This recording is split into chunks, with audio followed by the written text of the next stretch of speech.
উঠতেছে, দেখো দেখো। ওরে বাবা, এত স্পিড! কতগুলো হবে? মিষ্টি আছে নাকি দেখ খায়। বন্ধুরা, আপনারা সবাই কেমন আছেন? তো সুন্দর গুড মর্নিং। তো আজকে এক কাপ চায় দিয়ে শুরু করলাম।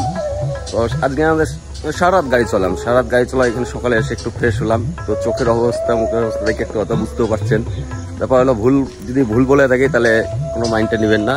তো এই হোটেলটার, এই যে দেখেন এই হোটেলে, তো আমি হিন্দি পড়তে জানি না, তো ওই জন্য হোটেলটার নাম কি আমি বুঝতে পারছি না। তো এখানে চা খেয়ে ফ্রেশ তো হয়ে গেছি। বন্ধুরা, হোটেলে দাঁড়িয়ে দেখি পিছনে ভিউগুলো এত সুন্দর লাগতেছে যে আমি আর মানে ভিডিও না করে থাকতে পারলাম না। তো দেখো এই দিকটা ভিউগুলো মানে একদম খুব সুন্দর, একদম ফাঁকা ফাঁকা। তো এই যে তালগুলা দেখো, এই যে আমাদের এখানে বিক্রি হয় যেটা ওই যে 30 টাকা 20 টাকা করে, তো এখানে এগুলা কিন্তু একদম কম দাম, এগুলা 5 টাকা 7 টাকা করে পাওয়া যায়। দেখো গাছগুলো কি সুন্দর লাগছে। তো চা খাওয়ার পরে এখন দাদাকে আমি বললাম, দাদা জাম পারবো? বললো কি হ্যাঁ ভাই পারে, নিয়ে যাও। ওদের মানে অত দরকার নেই এগুলা, মানে ইন্টারেস্ট নেই। তো আমাদের এদিকে তো প্রচুর দাম ওগুলার। বন্ধুরা দেখো, আজকে আর একটা নতুন জিনিস দেখো, আমাদের এইটা জাম গাছ। তো এইখানে হোটেলের মালিক বললো কি ভাই পাইরে, আমি বললাম পারবো? বলে কি হ্যাঁ পাইরে নিয়ে যাও। তো ওই দেখো চন্দনকে দেখো বান্দরের মতো কিভাবে উঠতেছে, দেখো দেখো। ওরে বাবা, এত স্পিড!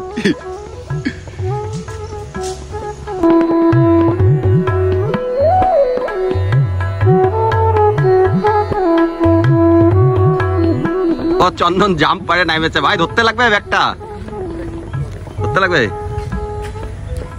কতগুলো জাম! কেউ কারো লাগলে একটু কমেন্ট করবেন। একদম তাজা জাম, তাজা। আসো আসো আসো আসো আসো আসো আসো আসো আসো আসো আসো। বন্ধুরা, আমরা বাড়ির উদ্দেশ্যে রওনা হয়ে গেলাম। তো বাড়ি যাওয়ার একটা মজা আলাদা, যেন আমার বাড়ির একটু ভালো লাগে।